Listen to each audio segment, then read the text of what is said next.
हम पढ़ रहे हैं कक्षा 7 का विज्ञान विषय का अध्याय 14 विद्युत धारा एवं इसके प्रभाव। बच्चों, इस पाठ को पिछले वीडियो में हमने कंप्लीट कर लिया था। हमने ये अच्छे से समझ लिया था कि विद्युत परिपथ का निर्माण किस प्रकार से किया जाता है। इसी के साथ साथ बच्चों हमने विद्युत धारा के तापीय प्रभाव और चुंबकीय प्रभाव को भी समझा था। बच्चों, इस भाग में करेंगे हम इस पाठ के अभ्यास प्रश्न जो कि हमारी पाठ्य पुस्तिका में दिए गए हैं। तो बच्चों जल्दी से अपने कॉपी और पेन लेकर तैयार हो जाइए। चलिए शुरू करते हैं। पहला प्रश्न है बच्चों कि विद्युत परिपथों के निम्नलिखित अवयवों को निरूपित करने वाले प्रतीक अपनी नोटबुक पर खींचिए। कौन कौन से अवयव बताने बच्चों में? संयोजक तार स्विच ऑफ की स्थिति में, विद्युत बल्ब विद्युत सेल और स्विच ऑन की स्थिति में, तथा बैटरी। बच्चों ये जो अवयव हैं इन्हें हम प्रतीकों के माध्यम से दर्शाते हैं। किस तरह से दर्शाते हैं बच्चों? यदि हमें विद्युत सेल यहाँ पर दर्शाना है तो दो समांतर रेखाओं के द्वारा हम इसे निरूपित करते हैं। बच्चों हमने समझा था कि यहाँ पर एक रेखा जो होगी वो लंबी और पतली होती है, जबकि दूसरी रेखा छोटी और मोटी होती है। तो यहाँ पर जो लंबी रेखा है वो इस सेल के धन टर्मिनल को निरूपित करती है, जबकि जो छोटी रेखा होगी वो सेल के ऋण टर्मिनल को निरूपित करती है। इसी प्रकार बच्चों यदि हमें बल्ब दर्शाना है तो हम जो है कुछ इस तरह का प्रतीक वहां पर बना देते हैं। और यदि हमें स्विच ऑन की स्थिति में दर्शाना है तो हम क्या करेंगे? ये जो दोनों टर्मिनल हैं उन्हें जो है इस रेखा के माध्यम से जुड़ा हुआ दर्शाते हैं, जबकि स्विच ऑफ की स्थिति में हम क्या करते हैं? एक टर्मिनल को इस तरह से खुला रखते हैं, केवल एक टर्मिनल ही हम इस रेखा के माध्यम से जोड़ते हैं। यदि बच्चों हमें बैटरी दर्शानी है तो हम क्या करेंगे? ये जो विद्युत सेल है इसे हम जो है इस तरह से दर्शाते हैं, यानी कि बैटरी के अंदर क्या होता है? बहुत सारे सेल जो होते हैं वो एक साथ संयोजित होते हैं। तो यहाँ पर हमने चिन्ह तो किसका काम में लिया है बच्चों? सेल का, लेकिन हम उसे एक से अधिक संख्या में दर्शाते हैं। इसी प्रकार मान लीजिए यदि हमें संयोजित तार दर्शाने हैं तो इस तरह से पतली रेखाओं के द्वारा हम संयोजित तारों को निरूपित करते हैं। तो बच्चों ये जो प्रश्न है हमारा कंप्लीट हो गया। बढ़ते हैं हम अगले प्रश्न की ओर। नेक्स्ट क्वेश्चन है बच्चों, चित्र में दर्शाए गए विद्युत परिपथ को निरूपित करने के लिए परिपथ आरेख खींचिए। तो बच्चों यहाँ पर हमें जो है एक चित्र दिया गया है जिसमें परिपथ बनाया गया है, और ये परिपथ कैसा है बच्चों? खुला परिपथ हमें यहाँ पर दिया गया है, यानी कि बल्ब जो है वो यहाँ पर जल नहीं रहा है, दीप्त नहीं है। तो खुले परिपथ को आरेख के लिए हम किस प्रकार से दर्शाते हैं? कुछ इस तरह से दर्शाएंगे बच्चों। यहाँ पर क्या किया है हमने? एक बल्ब दर्शाया है और संयोजित तार की सहायता से एक सेल जो है वो भी यहाँ पर जुड़ा हुआ है। आगे हमने जोड़ा है बच्चों यहाँ पर ये क्या है? स्विच है, और स्विच कैसा है बच्चों? ऑफ की स्थिति में है, यानी कि खुला है। तो बल्ब जो है वो हमारा दीप्त नहीं हो रहा है।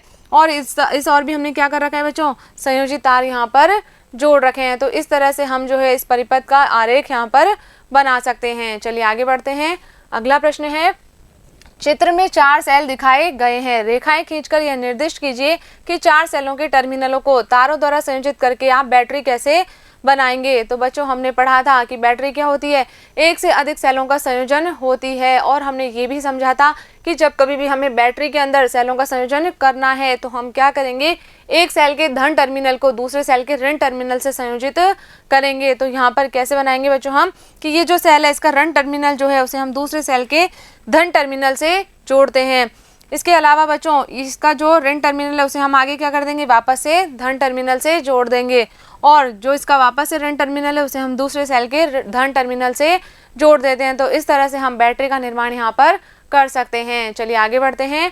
अगला प्रश्न है, चित्र में दर्शाए गए परिपथ में बल्ब दीप्त नहीं हो पा रहा है, क्या आप इसका कारण पता लगा सकते हैं? परिपथ में आवश्यक परिवर्तन करके बल्ब को प्रदीप्त कीजिए। तो बच्चों यहाँ पर हमें जो चित्र दिया गया है इसमें जो बल्ब है ये दीप्त नहीं हो रहा है। क्यों नहीं हो रहा है बच्चों? क्योंकि यहाँ पर जो सेलों का संयोजन किया गया है वो सही नहीं किया गया है। देखिए यहाँ पर ये जो दोनों सेल हैं इनके धन टर्मिनल को आपस में संयोजित कर दिया गया है। तो यदि हमें इस बल्ब को दीप्त करना है तो हमें क्या करना पड़ेगा?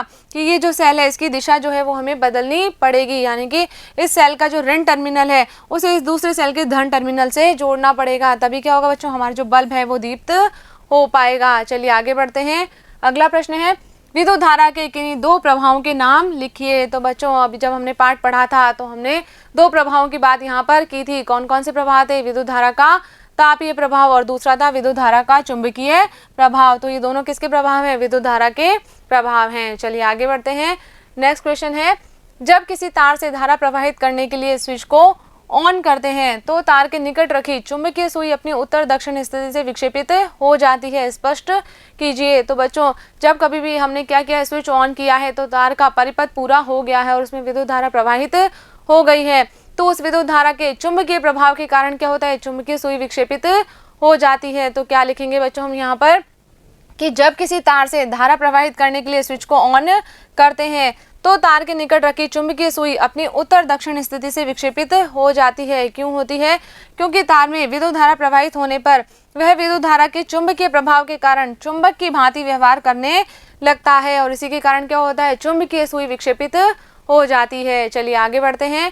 अगला प्रश्न है, यदि चित्र में दर्शाए गए विद्युत परिपथ में स्विच को ऑफ किया जाए तो क्या चुंबकीय सुई विक्षेप दर्शाएगी? तो बच्चों यहाँ पर हमें क्या कहा गया है कि स्विच हमें क्या कर देना है, ऑफ कर देना है, तब भी क्या चुंबकीय सुई में विक्षेप होगा? तो बच्चों यहाँ पर नहीं होगा, क्योंकि जब हमने क्या कर दिया, स्विच को ऑफ कर दिया है तो इस परिपथ के अंदर विद्युत धारा प्रवाहित नहीं होगी, इसीलिए क्या होगा, चुंबकीय क्षेत्र भी यहाँ पर उत्पन्न नहीं होगा और चुंबकीय सुई में कोई विक्षेप भी नहीं आएगा। तो क्या लिखेंगे बच्चों हम यहाँ पर कि नहीं, विद्युत परिपथ में स्विच को ऑफ करने पर विद्युत धारा का प्रवाह नहीं होता है। क्यों?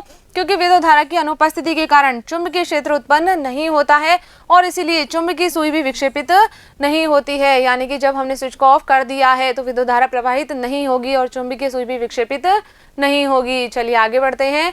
अगला प्रश्न है, रिक्त स्थानों की पूर्ति कीजिए। बच्चों यहाँ पर हमें रिक्त स्थान दिए गए हैं जिन्हें हमें सही शब्दों से भरना है। तो पहला कथन है कि विद्युत सेल के प्रतीक में लंबी रेखा उसके डैश टर्मिनल को निरूपित करती है। तो बच्चों हमने समझा था कि जब भी हमें सेल को दर्शाना है तो लंबी रेखा उसके धन टर्मिनल को निरूपित करेगी। तो क्या आ जाएगा बच्चों यहाँ पर, धन टर्मिनल। और बच्चों जो छोटी और मोटी रेखा है वो किसको दर्शाती है, इस सेल के ऋण टर्मिनल को निरूपित करती है। नेक्स्ट है, दो या अधिक विद्युत सेलों के संयोजन को डैश कहते हैं। क्या कहते हैं बच्चों, जब हमने सेलों का संयोजन किया था तो क्या नाम दिया था, उसे हमने बैटरी कहा था। तो क्या आ जाएगा बच्चों यहाँ पर, उसे हम बैटरी कहते हैं। चलिए नेक्स्ट है, जब किसी विद्युत हीटर के स्विच को ऑन करते हैं तो इसका डैश रक्त तप्त हो जाता है। बच्चों विद्युत हीटर के अंदर क्या होता है, विद्युत तापक अवयव होता है, तो इसका तापक यानी कि जो एलिमेंट है वो अवयव जो है वो क्या हो जाएगा बच्चों, रक्त तप्त यहाँ पर हो जाएगा। जब भी हमने हीटर को ऑन किया है तो उसका जो अवयव है, जो एलिमेंट है वो कैसा हो जाता है, रक्त तप्त हो जाता है। चलिए अगला है, विद्युत धारा के तापीय प्रभाव पर आधारित सुरक्षा युक्ति को डैश कहते हैं। बच्चों हमने पढ़ा था कि सुरक्षा के लिए हम क्या लगाते हैं, विद्युत परिपथ में फ्यूज का उपयोग करते हैं। क्या आ जाएगा यहाँ पर, उसे हम क्या कहते हैं बच्चों, फ्यूज कहते हैं। चलिए अगला प्रश्न देखते हैं। नेक्स्ट है, निम्नलिखित कथनों पर सत्य अथवा असत्य अंकित कीजिए। बच्चों यहाँ पर हमें ट्रू और फॉल्स बताने हैं, कौन सा कथन यहाँ पर सही है और कौन सा कथन गलत है। तो पहला कथन दिया है, दो सेलों की बैटरी बनाने के लिए एक सेल के ऋण टर्मिनल को दूसरे सेल के ऋण टर्मिनल से संयोजित करते हैं। बच्चों क्या ये सही है कथन? नहीं है, क्योंकि हम क्या करते हैं, एक सेल के ऋण टर्मिनल को दूसरे सेल के धन टर्मिनल से संयोजित करते हैं, ऋण टर्मिनल से संयोजित नहीं करेंगे। तो ये कथन क्या हो जाएगा, असत्य हो जाएगा। नेक्स्ट है, जब किसी फ्यूज में से किसी निश्चित सीमा से अधिक विद्युत धारा प्रवाहित होती है तो वह पिघलकर टूट जाता है। तो बच्चों ये कथन कैसा है, बिल्कुल सही है। हमने पढ़ा था कि जब भी क्या होगा, विद्युत धारा का मान यहाँ पर अधिक हो जाएगा तो फ्यूज जो है वो पिघल जाता है और परिपथ टूट जाता है। तो यहाँ पर ये कथन कैसा हो जाएगा, बिल्कुल सही हो जाएगा। नेक्स्ट है, विद्युत चुंबक चुंबकीय पदार्थों को आकर्षित नहीं करता। तो बच्चों विद्युत चुंबक क्या करता है, चुंबकीय पदार्थों को अपनी ओर आकर्षित करता है। तो ये कथन कैसा हो जाएगा, गलत हो जाएगा। नेक्स्ट है, विद्युत घंटी में विद्युत चुंबक होता है। बच्चों विद्युत घंटी के अंदर क्या लगा होता है, विद्युत चुंबक होता है। विद्युत धारा के चुंबकीय प्रभाव पर ही विद्युत घंटी कार्य करती है। तो ये कथन कैसा हो जाएगा, सही हो जाएगा। चलिए आगे बढ़ते हैं। अगला प्रश्न है बच्चों, क्या विद्युत चुंबक का उपयोग किसी कचरे के ढेर से प्लास्टिक को पृथक करने के लिए किया जा सकता है, स्पष्ट कीजिए। तो बच्चों यहाँ पर क्या कह रहे हैं कि विद्युत चुंबक का उपयोग क्या प्लास्टिक को पृथक करने के लिए किया जा सकता है? तो नहीं किया जा सकता बच्चों, क्योंकि विद्युत चुंबक क्या करती है, चुंबकीय पदार्थों को अपनी ओर आकर्षित करती है, प्लास्टिक के कचरे को अपनी ओर आकर्षित नहीं करेगी। तो इसका यहाँ पर कुछ भी उपयोग नहीं होगा। क्या लिखेंगे बच्चों हम यहाँ पर कि नहीं, विद्युत चुंबक का उपयोग कचरे के ढेर से प्लास्टिक को पृथक करने के लिए नहीं किया जा सकता, क्योंकि विद्युत चुंबक केवल चुंबकीय पदार्थों को ही अपनी ओर आकर्षित करती है। अब क्योंकि प्लास्टिक जो है वो चुंबकीय पदार्थ नहीं है, इसलिए विद्युत चुंबक से यह आकर्षित नहीं होगा। चलिए आगे बढ़ते हैं। नेक्स्ट क्वेश्चन है, मान लीजिए कि कोई विद्युत मिस्त्री आपके घर के विद्युत परिपथ में कोई मरम्मत कर रहा है। वह तांबे के एक तार को फ्यूज के रूप में उपयोग करना चाहता है। क्या आप उससे सहमत होंगे? अपने उत्तर के लिए कारण दीजिए। बच्चों, क्या करना चाह रहा है मिस्त्री कि जो तांबे का तार है उसको फ्यूज के रूप में उपयोग करना चाह रहा है, तो हम उसकी इस बात से बिल्कुल भी सहमत नहीं होंगे, क्योंकि हर पदार्थ के तार को जो है वो फ्यूज के रूप में उपयोग में नहीं लिया जा सकता। बच्चों, फ्यूज जो है वो ऐसे पदार्थ का बना होता है जिसका गलनांक बहुत ही कम होता है, क्योंकि जैसे ही थोड़ी सी भी विद्युत धारा अधिक हुई तो फ्यूज क्या करेगा, पिघल जाएगा, परिपथ वहां पर टूट जाएगा। जबकि तांबे के तार का गलनांक अधिक होता है तो वह जल्दी से पिघल नहीं पाएगा और इससे विद्युत उपकरणों को हानि पहुंच सकती है। तो क्या लिखेंगे बच्चों हम यहाँ पर कि यदि विद्युत मिस्त्री तांबे के तार को फ्यूज के रूप में उपयोग करेगा तो हम उसकी इस बात से बिल्कुल भी सहमत नहीं होंगे, क्योंकि हर तार को फ्यूज अवयव के रूप में उपयोग में नहीं किया जा सकता।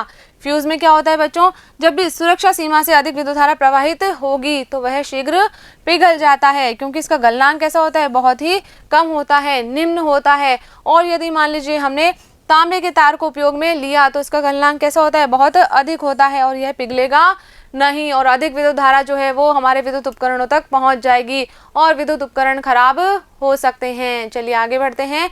नेक्स्ट क्वेश्चन है, जुबेदा ने चित्र में दर्शाए अनुसार एक सेल होल्डर बनाया तथा इसे एक स्विच और एक बल्ब से जोड़कर कोई विद्युत परिपथ बनाया।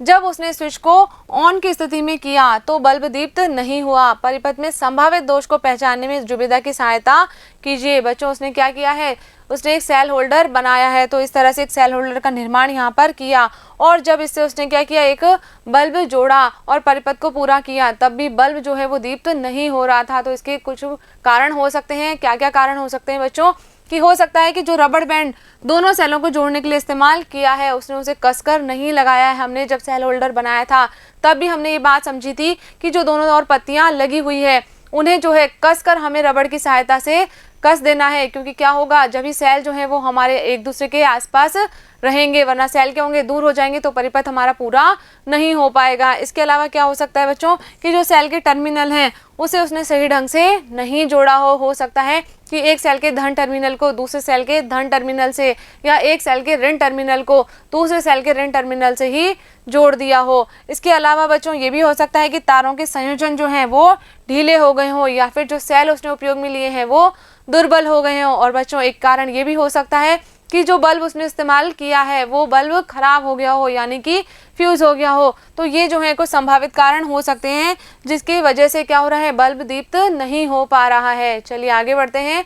अगला प्रश्न है, चित्र में दर्शाए गए विद्युत परिपथ में दो स्थितियां दी है बच्चों। पहली स्थिति है जब स्विच ऑफ की स्थिति में है तो क्या कोई भी बल्ब दीप्त होगा। बच्चों यहाँ पर क्या कहा गया है कि ये जो स्विच है वो किस स्थिति में है, ऑफ की स्थिति में है, तो यहाँ पर कोई भी बल्ब दीप्त नहीं होगा क्योंकि इस परिपथ के अंदर विद्युत धारा प्रवाहित नहीं हो पाएगी। तो क्या लिखेंगे बच्चों हम कि इस स्थिति में जो है परिपथ पूरा नहीं होने के कारण कोई भी बल्ब दीप्त नहीं हो पाएगा। दूसरी स्थिति दी गई है बच्चों हमें कि जब स्विच को ऑन की स्थिति में लाते हैं तो बल्बों ए, बी तथा सी के दीप्त होने का क्रम क्या होगा। तो यहाँ पर हमें ये पूछा गया है कि क्या ए, बी, सी बल्ब जो है वो अलग अलग क्रम में जलेंगे या एक साथ जलेंगे। तो बच्चों जैसे ही हम स्विच को ऑन करेंगे तो तीनों बल्ब जो होंगे वो एक साथ ही दीप्त होंगे, क्योंकि यहाँ पर क्या है, एक ही परिपथ से ये तीनों बल्ब जुड़े हुए हैं। और इसी के साथ साथ जो बैटरी हमने काम में ली है, जो स्विच है वो भी क्या है, इन तीनों बल्बों से ही जुड़ा हुआ है। तो क्या उत्तर हो जाएगा बच्चों इसका कि जब स्विच को ऑन की स्थिति में लाते हैं तो ए, बी और सी तीनों बल्ब एक साथ ही दीप्त